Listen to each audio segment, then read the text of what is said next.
Ye, I have a relationship with Ye. When he was going through a lot of the things that he was going through, he would call me and he would actually listen to me. I felt I could control the situation. I felt that I could control the interview. And I've learned early on that I didn't. Like, as a black man, I feel like I failed. As a human, I feel like I failed. But as a journalist, I succeeded because as a journalist, you're not really supposed to have an opinion. You're supposed to let people talk. And my biggest critique on Drink Champs is, N.O.R.E, you always cut people off. And this is the one time I didn't cut the people. Didn't cut them everyone off. says And you should have cut them and off. everyone's mad. Like, so I should just stick to what the script is and cut everyone off. But I sincerely apologize to anybody that was hurt by Kanye's words, by Kanye's actions, because I didn't really realize that sometimes you're so much into the interview, you're not even in the interview. You understand what I'm saying? And so for the first 5 minutes, Kanye had walked in and he said he had people filming.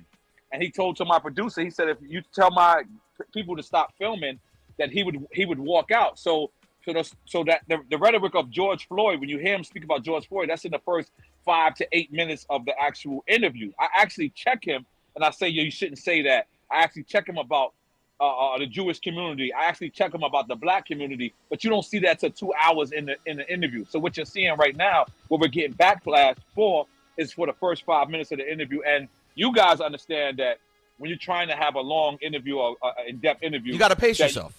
You got to pace yourself. So, but if the people are mad at me, the people are saying that was irresponsible of N.O.R.E, you know what? I'm gonna say yes. Y'all right. You know what I mean? Like I should have checked him right then and there. So he said it. I hear you, and because I love you, I went and kept watching. I was like, everyone's saying they didn't check them at all. Let me keep going. And I got to the parts where you guys did try to push back. I mean, listen, you guys went the homie approach of like, hey, but what about, which is what you should do because he's your homie. Right. Like it makes sense that was your route. Do you feel though? My only criticism would be this, N.O.R.E. There was one part where you trying to really push back at the end, and I was like, "Oh man, N.O.R.E.'s too drunk. He's too drunk. I was too drunk. I was too like. By the way, we're called drink champs, guys. We're not political champs. You know what I'm saying? We're called drink champs. We're here to get these people inebriated. We're here to have because that's when you get these stories that you guys love so much. Is when I get them drunk. So unfortunately, sometimes I get drunk with them. It's just he stood with that ideology. He stood with. And by the way, I love Kanye West. I really think that we shouldn't give up on Kanye West. I really think that it's getting tough. We should talk. Yeah. I know this. I really think because right now, to me, I just got the phone with Talib Kweli, and I said, Talib, I think you should reach out to him. I think he needs a Mos Def conversation. I think he needs a Dave Chappelle conversation because he's not having these. So when he's having them, he's so much in dominance of this. And like I said, let me not railroad. I'm here to say I apologize to anybody who felt like I let them down because I did feel like I did let them down to a certain extent because, like I said, I did check him later, but by the time I checked him, it was already kind of like too late. So I can't be mad at Baller Alert for posting the footage that I don't want them to post. Because I'm not mad at them when they post the footage that I do want them to post. So I do feel let down. I do feel like I didn't do the right job. But this is a learning experience. I did not go to school for journalism, but that's not an excuse. You know what I'm saying? Like I'm a special ed student. It's not an excuse. I should have checked him as soon as he said it. I appreciate that sentiment. Laura, what do you got? I will say that because I was so frustrated watching clips of you trying to get a point across, but there was never really a point made because you were trying to gather your thoughts and you were clearly very drunk. But I'll give you some pushback. I feel like sometimes when you sit down and you're going to talk to somebody, especially when you know that shows like The Shop couldn't even air their episode because of the hate speech and the consequences that things can come out of. I just felt like, God, I really felt like. I felt like I had control. I feel like I had control. So, and then at the time, it's like, I've been the guy that they said blackballed. I've been the guy that they didn't let in Hot 97. I've been the guy that wasn't allowed in MTV, BT studios, Viacom studios. So I've been there. So I was thinking of that. I was said, you know what? I felt like I was blackballed before, So let this guy speak, and I did let him speak, and it's a 3-hour interview. It was only 2 minutes of it where I didn't have control of it. You know what I'm saying? So am I apologetic? Yes, I'm super apologetic. It's a learning lesson for me. I've never faced this before, but I want to say that I'm sorry. You know what I mean? I could sit there, I could say, yo, that's only Kanye West, and it's only what he said. But I have a responsibility when I have an audience. And but do you think? How about this? Let me question you on this. Do you think you were too thirsty to have this moment? Were you looking too much to get the eyeballs? Peter, to tell you the truth, I already scored the touchdown. Right. It was just me spiking the ball. You know what I'm saying? I had already scored the touchdown. I'm just being honest. I feel like we're the biggest in the game. I feel like we are. And I feel like I already scored the touchdown. I didn't need the spike. And that's the problem. I wanted to spike the ball because I was very hurt by the awards. Yes, I won the award. Go ahead. Go ahead, Cass. I'm sorry. I got a question, man. So Jump in, Cass. So at no point when you guys saw this, you didn't think, it might be a bad idea to let this out. That it might bring us backwards for whatever progress has been made. Because in my case, after this, I spent this weekend talking with, a bunch of my friends that feel differently, that have a different opinion, that were making roads in one way, and now we're like, yo, but your man saying this, and I'm talking to Journal like, I'm gonna say, like, some of my white friends that lean a certain type of way, we still have conversations like, yo, this, that, or the third. But now they're like, yo, man, but your man is saying this, or your man is saying that. But look, so now we're having these conversations where we're stepping backwards.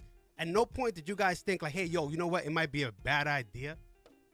Absolutely. Absolutely. That's why I'm taking responsibility. I can sit here and say, we didn't know. Well, I did know. I did know to a certain extent. But what it was I didn't think he was going to spread this ideology. I didn't think he was going to go there. I thought that he was going to have a couple of drinks. He smoked blunts with us. I thought it was going to be lighthearted. And but y'all it was only in the beginning. It was only in the beginning.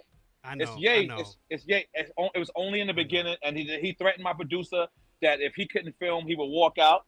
So we was trying to, that's how our interviews go. Rosenberg been on this platform. We try to lighten you up, and then we get you drunk, and then we get you to turn to our side. And we tried to do that. We tried to do that. We did, mm-hmm. But it's Ye. And I learned my lesson.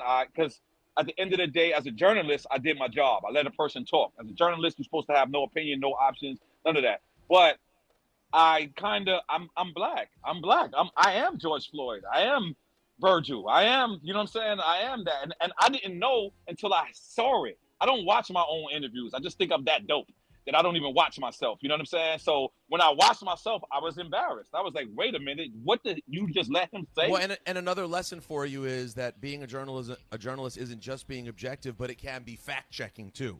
And there were times where he needed to get checked. That part, when the George Floyd part, when he referenced the Candace Owens documentary, like that's fact, like that's not a story she's telling. That right. Bothered me. You know what I'm saying? That he really bothered me. It bothered me. It bothered me, Rosenberg. It bothered me. I do not follow that. I do not. When the George Floyd thing was happening, I didn't actually go out and march, but I was on every call as if I was marching, and as I felt that. I saw that same video. I saw that video. Like, you can't tell me that knee was not on the neck. You know what I'm saying? I saw it. I saw it with my own eyes. So when I look back at the interview, I was like, damn, N.O.R.E, like, why did you wait 2 hours to address that? Even though I did feel like I addressed it, but I addressed it way too late in the interview, way too long, and I'm embarrassed. So to everybody that was, by the way, I could blame this all on Kanye West. I'm not. I want to sit back and say I'm irresponsible for letting it go.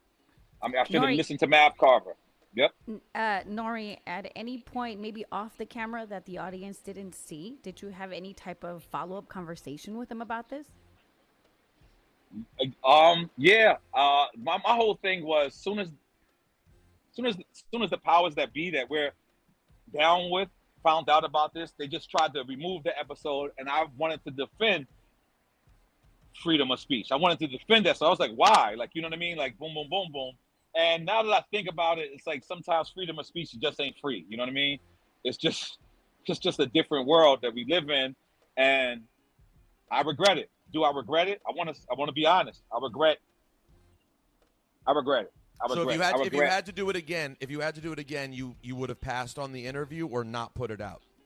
No, I would have been the better journalist that I am. I would have probably not drunk. I would have probably stayed sober the whole time and just stayed on the subject, because I still believe, you know, people have a right to speak, you know, whether it's something that you agree with or not, but you have a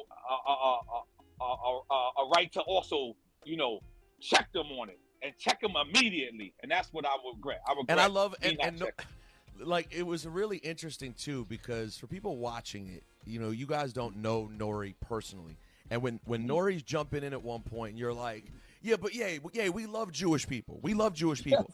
Like, I'm like, no, he's sincere. Like, he has a lot of Jewish friends. He's really, really serious about this. And Ye would not accept it. Like, he wanted to say what he was saying. Steve Rifkin is in the building. Steve Rifkin is in the show. My friend Diego is in the show. Eric Manton is in the show. Wait, Steve was with Ye? No, he just came. He knew what he was walking into. Got it. I needed black people there. I needed Jewish people there. I needed everyone there to know that the people that, if you are offended, they're right here, Ye. They're right here, Ye. And Ye has a picture. If you look at the behind the scenes, that's Ye hugging Steve Rifkin. That's Steve Rifkin hugging him. This is one of the biggest Jewish people in the world. Wu-Tang Clan. This is him. So I'm thinking, if anybody's supposed to check him, let my Jewish constituents tell me right then and there. So that's the reason why I was a little thrown off, man. You know what I mean? I'm not the best journalist in the world. So that's the reason why, like I said, I could be here and say, yo, that's just Ye. But I want to apologize for my part of it. You know, my part in, you know, letting this rhetoric fly. You know what I mean? I didn't notice it till it was out already. You know, because like I said, I don't edit. We don't edit. Rosenberg, you did our show. You know that we don't edit. We want the purest of the purest. Oh, believe me, I've wanted you to edit things from other people's interviews before. No, you don't.